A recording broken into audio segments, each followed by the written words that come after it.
প্রত্যেকটা মানুষের সাথে কুদরতি দুইজন ফেরেশতা রাখেন। একজন ফেরেশতা উপরের দিক থেকে টানে, আর একজন ফেরেশতা নিচের দিক থেকে টানে। যে উপরে উঠতে চায় আল্লাহ পাক রব্বুল আলামিন ওই ফেরেশতাকে বলেন তাকে নিচে নামিয়ে দাও, আর যে ব্যক্তি নিচে নামতে চায় আল্লাহ পাক ওই ফেরেশতাকে বলেন তাকে টেনে উপরে উঠিয়ে দাও।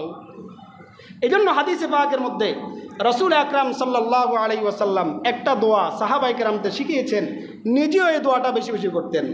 আল্লাহুম্মা জাআল ফি আইনি সগীরা ওয়া ফি আয়ুনিন নাসি কাবীরা।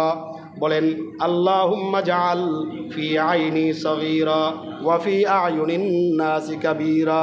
আয় আল্লাহ, আমাকে আমার চোখে ছোট রাখেন, মানুষের চোখে বড় করেন। আমাকে আমার চোখে ছোট রাখেন, মানুষের চোখে বড় করেন। আর আমার ভাইয়েরা, এই দোয়াটা আল্লাহর রাসূল বেশি বেশি পড়তেন।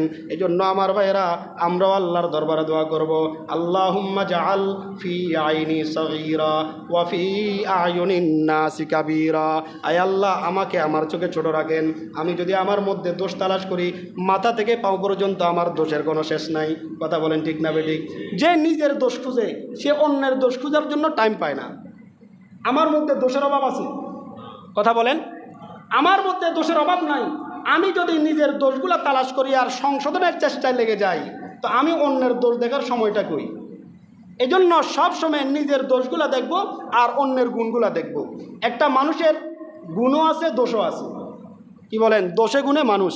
কথা বলেন ঠিক না? দোষে গুণে মানুষ। তো আমরা সাধারণত নিজের গুণগুলা দেখি, অন্যের দোষগুলা দেখি।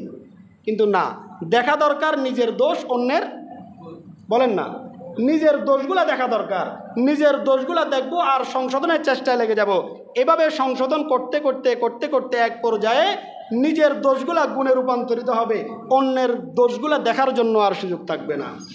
মিটা দো আপনি হাস্তি কো अगर कुछ मर्तबा चाहो, मिटा दो अपनी हस्ती को अगर कुछ मर्तबा चाहो, के दाना खाक में मिलकर गोले गुलजार होता है।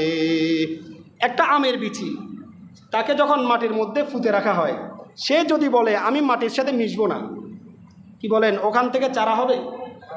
বলেন না, চারা হবে না। সে যদি নিজেকে, নিজের আমিত্বকে বিলীন করে দেয়, তো এই মাটির বিচি থেকে, এই আমের বিচি থেকে আস্তে একটা গাছ বাইর হয়। কথা বলেন ঠিক না? এই গাছটা আস্তে আস্তে বড় হইতে হইতে এত বিশাল হয় যে এই গাছ থেকে হাজারো লাখো মানুষ উপকৃত হয়। মিটা দো আপনি হাস্তি কো अगर कुछ मर्तबा चाहो, के दाना खाक में मिलकर गोले गुलजार होता है। নিজের আমিত্বকে যদি বিলীন করে দিতে পারো, তাহলে তোমার দ্বারা মানুষ উপকৃত হবে। আর যদি নিজের মধ্যে আমিত্ব, বড়ত্ব আর মহত্বকে লালন পালন করো, তাহলে তোমার থেকে মানুষ উপকৃত হবে না, আর তোমাকে মানুষ এরকমভাবে হেয় প্রতিপন্ন করার চেষ্টা করবে। এই জন্য আমরা যদি চাই যে আমাদেরকে সমাজের মানুষ মহাব্বত করুক, আমরা যদি চাই আমাকে আল্লাহ মহাব্বত করুক, তাহলে তাকাব্বুর আর অহংকার এটা অর্জন করব না তাওয়াজু বা বিনয় অর্জন করব? বলেন না, তাওয়াজু বিনয় এই গুণটা আমরা অর্জন করব। আমাদের মধ্যে আছে, কেউ যদি একটু সুন্দর হয়, চেহারাটা একটু সুন্দর, স্বাস্থ্যটা ভালো, অহংকার চলে আসে। সে সাধারণ কোনো মানুষকে পাত্তা দেয় না, কালো মানুষকে দেখলে পাশে বসতে দেয় না।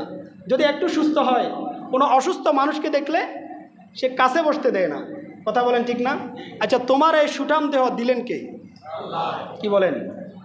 তোমাকে মুহূর্তের মধ্যে অসুস্থ করে লাঞ্ছিত, অপমানিত করতে আল্লাহর সময় লাগবে? কথা বলেন না কেন?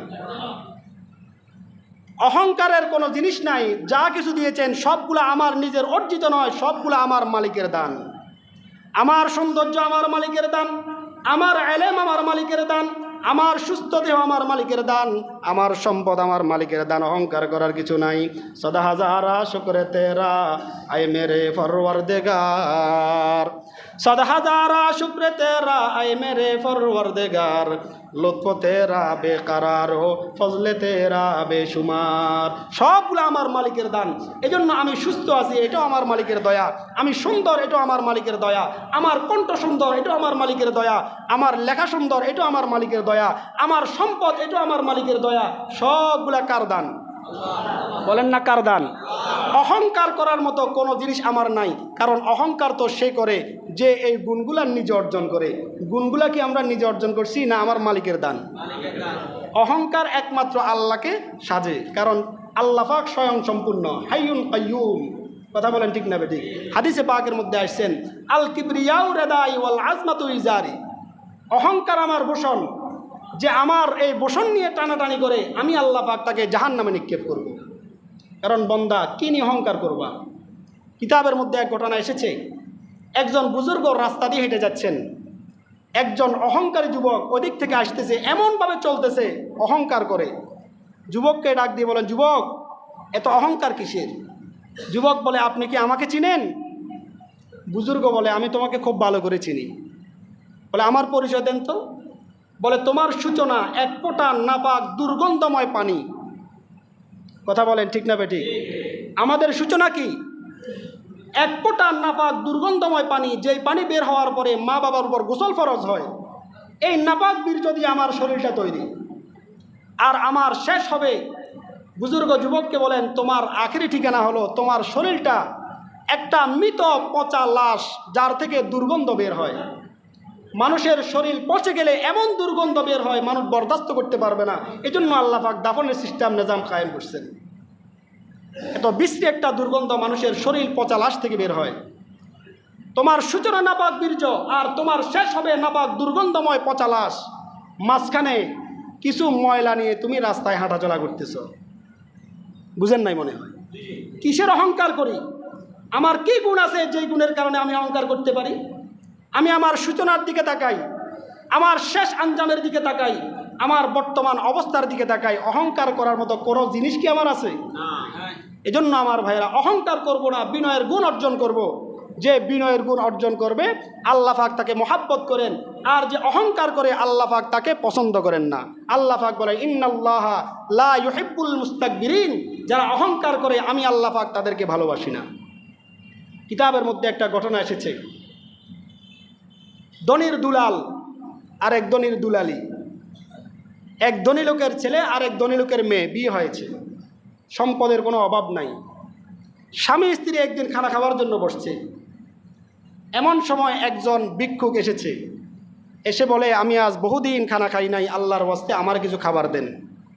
কি বলেন? আমাদের বাড়ির দরজা এরকম আসে না? ভিক্ষুক আমাদের কাছে হাত পাতে না? হযরত আলী রাদিয়াল্লাহু তাআলা বলেন, অল্প দানে লজ্জিত হয় না, কারণ বিমুখ করার চাইতে অল্প দেওয়া উত্তম।